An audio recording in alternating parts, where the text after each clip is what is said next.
নমস্কার, আমি doctor Manojendra Narayan Bhattacharya, consultant ENT head and neck surgeon. আজকে যে বিষয় নিয়ে আলোচনা করব সেটা কিন্তু অনেকের ক্ষেত্রেই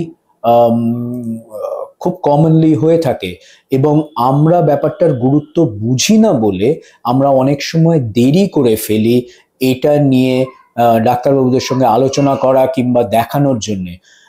এটা হলো সাডেন অনসেট হিয়ারিং লস, কিংবা বাংলায় যেটাকে বলি হঠাৎ করে কোনো একটি কানে শোনা কমে যাওয়া। কেন এটা নিয়ে আমরা আলোচনা করব? এটা নিয়ে আলোচনা এই কারণেই করব যে এটা এমন একটা জিনিস, তার একটা টাইম ফ্রেমের ব্যাপার আছে। যত তাড়াতাড়ি আমরা যাব ডাক্তারবাবুর কাছে, ওষুধপত্র যদি এটা ঠিকঠাক আমরা দিতে পারি, তাহলে পরে হয়তো শ্রবণ ক্ষমতাটা ফিরেও আসতে পারে।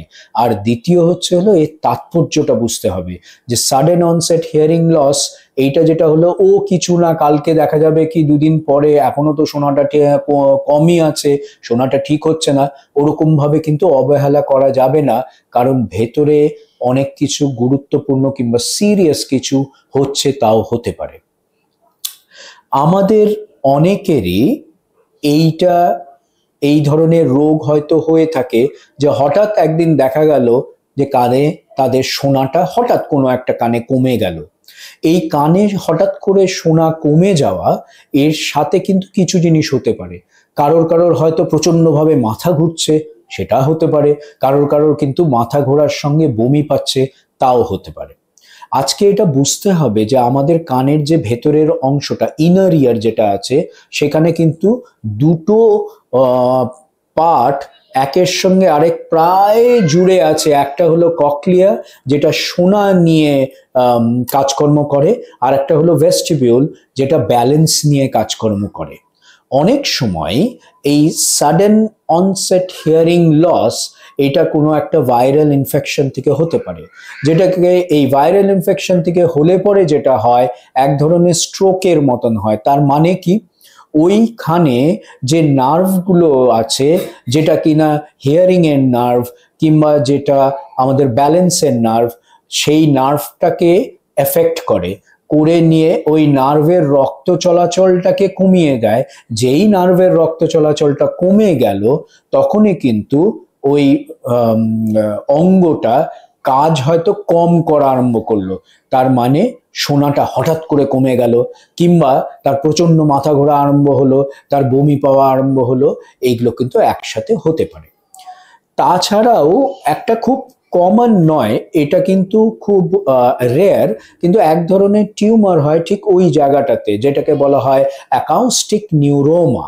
এই টিউমারটা হলে পরেও তার যদি হঠাৎ করে বৃদ্ধি পায়, সেটা অনেক কিছু ডিজেনারেটিভ চেঞ্জেস কিংবা তার মধ্যে ব্লিডিং হয়ে বৃদ্ধি পেয়ে গেল, এটা হলে পরেও কিন্তু এই ধরনের সিমটম দেখা দিতে পারে। এবার এর গুরুত্বটা কোথায়?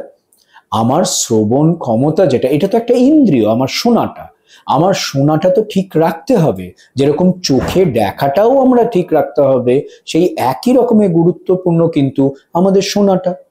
এবং এটা বলা হয় যে এই রকম সিমটম, যে সাডেন অনসেট হিয়ারিং লস হয়েছে, তা যদি ডাক্তারবাবুর কাছে গিয়ে 72 ঘন্টার মধ্যে ট্রিটমেন্ট আরম্ভ করা যায়, তাহলে পরে এই চিকিৎসার সুফল, তার মানে শোনাটা আবার বেটার হওয়ার একটা হাই চান্স থাকে।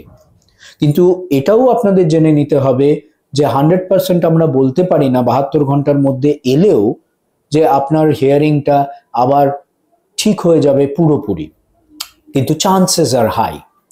এইটার ক্ষেত্রে কিছু সময় একটি ওষুধ আছে, ইনজেকশন আছে, যেটা কানের মধ্যে দিয়ে দেওয়া হয়, যেটা কিনা ওখান থেকে অ্যাবজর্বড হয়ে আমাদের ওই যে ভেস্টিবিউল, ককলিয়া, ওগুলোতে চলে যায়। আবার কিছু সময় ওই ওষুধই এক রকমের যেটা মুখে খাওয়ার দিতে পারে, সেইভাবে মুখের জন্য আমরা খাওয়ার জন্য ওই ওষুধটা দিই, যেটা খেতে হয়। তো সাডেন অনসেট হিয়ারিং লস, যেটা আমাদের কাছে যখনই পেশেন্ট আসেন আমরা ক্লিনিক্যালি তো দেখি এবং সাথে সাথে আমরা হিয়ারিং টেস্টও করে নিই বোঝার জন্যে যে সত্যি এটা হ্রাস পেয়েছে কিনা, যদি পেয়ে থাকে কতটা হ্রাস পেয়েছে এবং কোন কোন ফ্রিকোয়েন্সিতে হিয়ারিংয়ের এই হ্রাসটা আছে। এবং এই সবগুলো দেখার পরে এবং টেস্টগুলো করার পরে আমরা যত তাড়াতাড়ি হয় চিকিৎসা আরম্ভ করে দিই। এটা এমনই একটা রোগ যেটা কিন্তু সমাজে বেশ ভালো সংখ্যক লোকের হয়। নেগলেক্ট একেবারেই করবেন না, কারণ এটা যত তাড়াতাড়ি আপনারা ডাক্তারবাবুদের দেখাবেন এবং চিকিৎসা যত তাড়াতাড়ি আরম্ভ করবেন তার সুফল আপনারা পাবেন। নইলে পরে কিন্তু একটি ইন্দ্রিয়কে আপনারা হারিয়েও ফেলতে পারেন। নমস্কার।